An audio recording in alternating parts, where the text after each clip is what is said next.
What's up, good people? How are you doing? Welcome to Azimiocast, the newest show in town. I'm your host, Christine Ger. And I'm your host, Tumi, and this is a political show you did not know you needed.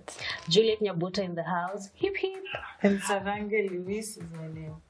Yeah, so we are so happy to be here, by the way, and this is our first episode. I hope you guys will be able to just enjoy it for today. So, Azimio, our name, Azimiocast. So the word Azimio is a Swahili word.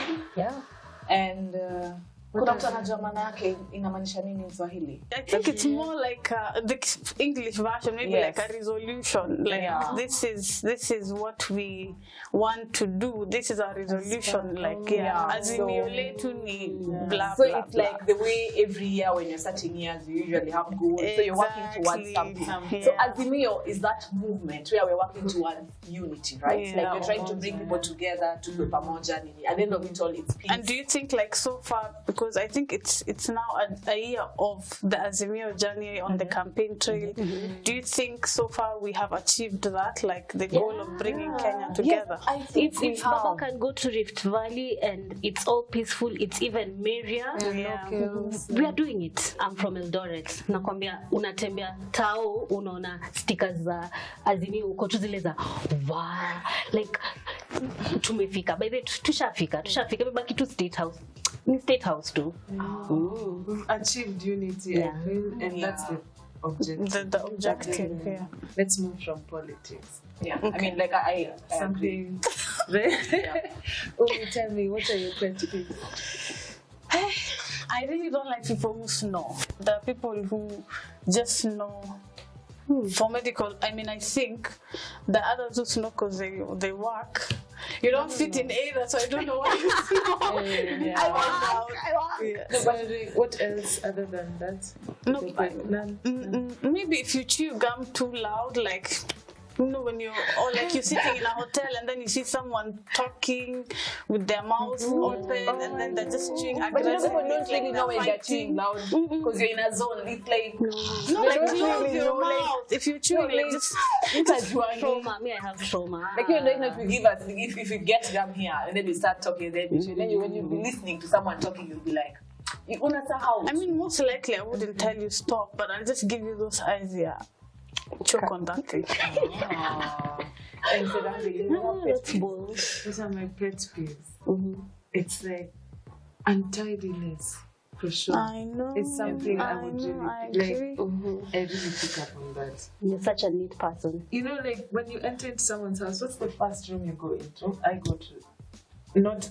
Depends on the person. But I go to the washroom. Is it untidy or the way the house smells? No, it's just everything, just the washroom for you. The washroom. So if the other places in the house is neat, but the washroom is not okay, you out.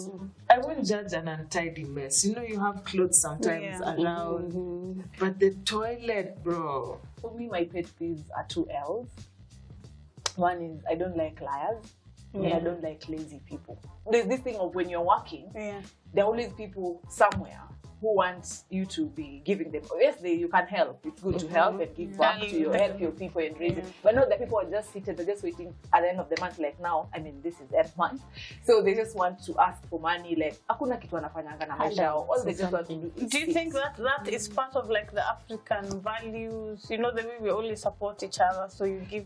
Like if I'm a breadwinner, I wouldn't mind supporting. But you're encouraging the habit. Yeah, the habit of some people. So that's what I'm asking. Is it not like our African values per se, and not? Yes and no. For example, let me use an example of someone that I happen to know who. We've tried looking for finding a job for them. Okay. I know those. Like what happened, then they go. I'll take it to Kenya. Yes, they don't want to do anything. And that is just one example. Kuna wengine tu. We spend it too much lazy. Let's say I'm staying with you and then this. Okay, not that when I'm waking up at 4, you wake up. This chick goes to the gym at 5. I'm going to pray asubuhi. By the way, I made it to 5. She's like, I'm already done with gym. I'm thinking, I'm even finding the bathroom eyes closed. It's like you guys have to. You don't have to wake up at 4 to be you know? Actually, yeah, exactly. Let me add something to that. Loving this new generation of youngsters, especially the young people in politics. Like, say, for example, this election, I'm seeing 21-year-olds vying for MP seats, MCA, MP seats. Like, these people are so bold. Also, girls, I'm just like, you're just done with campus at 22, you're already vying, you're so confident, you're going out there on a solicit for votes. Like, I really love this new generation, and I totally appreciate that the lazy culture, I feel like it's dying in Kisha. And do you think like that has something to do with, I mean, I wasn't very active in campus politics. I was more like but then I used to see a lot of young people, you know, it was such a big thing running for president, or I think there's something to do with that. Maybe like now how with the whole devolution and everything, young people have so many seats. You know, Kitambo, it was just you either run for MP, that's it, only. So it locks up. But now there's MCA, there's the MP in so many constituencies. I think then with that culture from Campo, they just carry. You see, like we have people like Babu Owino who rose set the from pace, like just from your end student leader to Embakasi. I know maybe the next time governor Nairobi, you know. So I mean, me kijana nikiona kitu kayo na jambia, me I can do it. Let me just nishikanishe watu wangu wa mimi. Hypothetically, which seat might you go? Like if you want to run for, I want to vie as an MCA in my ward, Tabaka ward in which South Mogiranga constituency. Okay. That is in Kisii County. But now, again, it brings us to the issue of the challenges the youth face when they're vying in the elections. The issue was, I'm too young, I'm not married, I don't speak the language. You have to be married for you to run for that thing. I mean, there's some cultures who would judge women based on mi ni wale wenye hawakwa sana into politics hivyo, na mshauri kuna mayouth wengi kama mimi.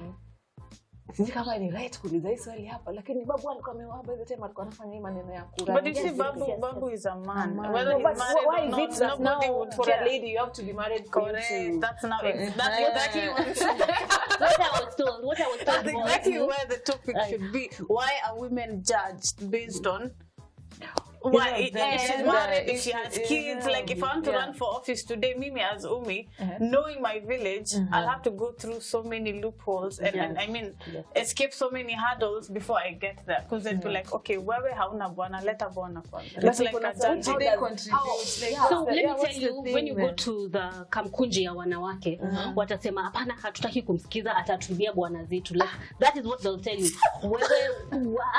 But I think you're living in that. It's a patriarchal society. Exactly. And men can't listen to you. And they feel like if you can't manage a household, how are you able to manage a community? It's the same with Kalenjin. If you're a Kalenjin man, for you to vie, you have to be married. No, kenda kwa elders, they'll tell you, unakuja kwa wewe si mwanaume kwako, utakuwa mwanaume aje kwa jamii. And you see the sad thing about those conversations, as much as it's like a patriarchal society, it's a man's world. It's not carried by men. It's true. If you go to a forum like that on Yawa Mama and then you stand before, the women might boo you. And I used to blame them, Kitambo, I'd be like, what is wrong with this man? Until I came to understand it's part of the process, like it's internalized misogyny. They are used to. So they're used to blaming themselves first, so they pick the battles even for men and then they hold it. So I think it has to Baba's governance. Yeah, because you see, Baba has that agenda of bringing more women into power, which is, I mean, giving more positions I like to how the women. the whole Homa basic. We were even talking about it today in the morning. I'm still thinking about the picture that I saw about the Homa Bay. Please. No.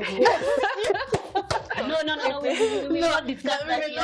We will not discuss that here. But we want to appreciate that at least a woman is vying in for governor, and she's being promoted to the highest level. So we just hope for that. I hope she gets to win. She will. I think that I'm not really shocked that Baba has supported women. I think that is Baba. You see Baba, you see a champion. I mean, That's kind of, yeah, someone who fronts the names of women.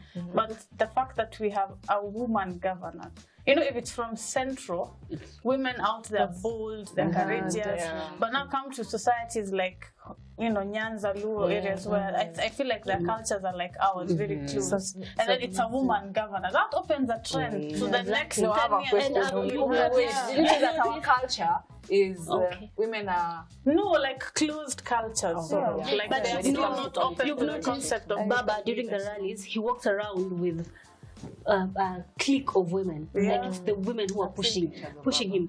People like Charity Ngilu. Now it's Martha Karua on board. We've seen people like Gladys Wanga always fighting for Baba. Since Millie Odhiambo, so bold. Sabina Chege. It's so inspiring to me, a little girl who's so young and has political ambitions, that yes, there'll be men who'll tell me, let's walk this road together. And if Baba is doing it and he's done it before, I feel like a lot of men should change. Wanafaa waangalie venye baba anafanya, because yeye ni baba. Angalieni venye baba anafanya. Mpe watoto wake vizuri. Baba's So when we leave politics kidogo, of course, yes, we all have different jobs that you do or careers that you do. What's one thing that you usually don't like about your job? May I look forward to the day we'll have working days from Monday to Thursday. So at least we have like 3 So you want 3 days? Like in Qatar, mostly Muslim nations, like Friday. Because Friday. So like the weekday starts like on a Sunday. That's so true. Serangi, what don't you like about your?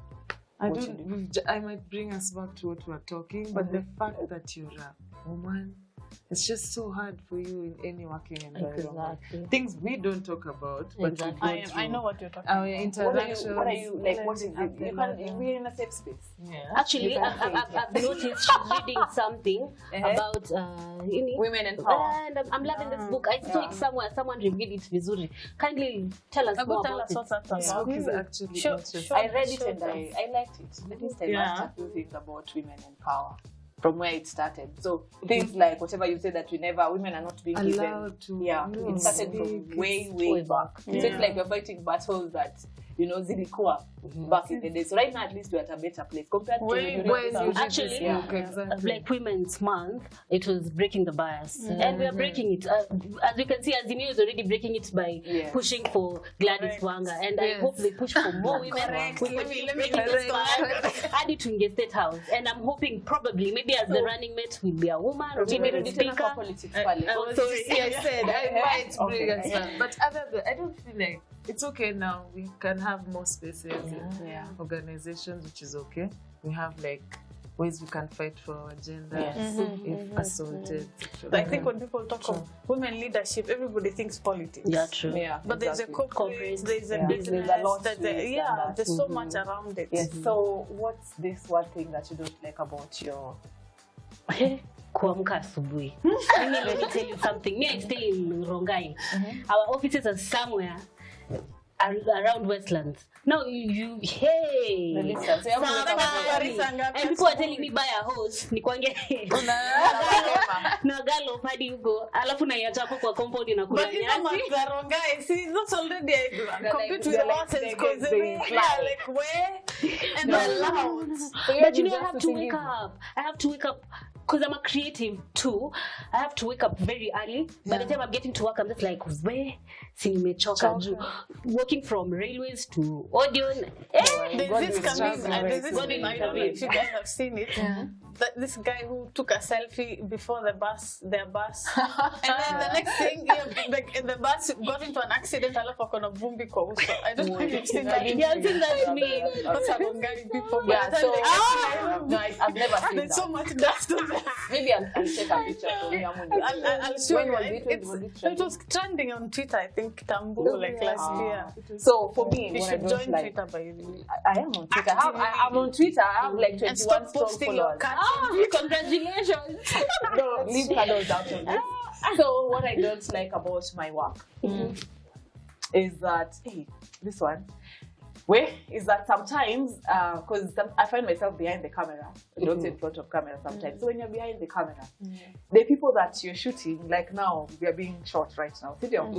Sometimes they talk and talk and talk until they go out of the topic, until you're wondering, just go back to the topic. Like, or maybe sometimes you find people who you're trying to tell them to say something, like interviews, like you're trying this, you just ask them, what inspires you? Then they're like, this and that. And then they don't complete, like, you want to struggle kusema what inspires them. So you're like, you're trying to get into them, ukona answer yake, and you're behind there. You get? So I'm like, muko frustrated saa zingine, like you're like, can I just get into this person so that I can just deliver this thing like this? So we've come to the end of this show for today. It was our first show, and I hope you guys will like it. I hope you guys enjoyed it. We did. So and we're hoping we do many more, and I think you can subscribe to our, how do they do it? The YouTube people. Follow us on Twitter, Instagram. Yes, follow us on Twitter. Okay. So follow us on Twitter, follow us on Instagram, subscribe to our channel. Please, if you like it, thumbs up, leave a comment. We also have a podcast. Feel free to suggest topics that you think would be relevant for these conversations. Because I think we need to get the youth voice out. So this was the start. We'll definitely be happy to have you as a guest if you want to. Just follow our handles and get to know what you're talking about. Until next time, peace.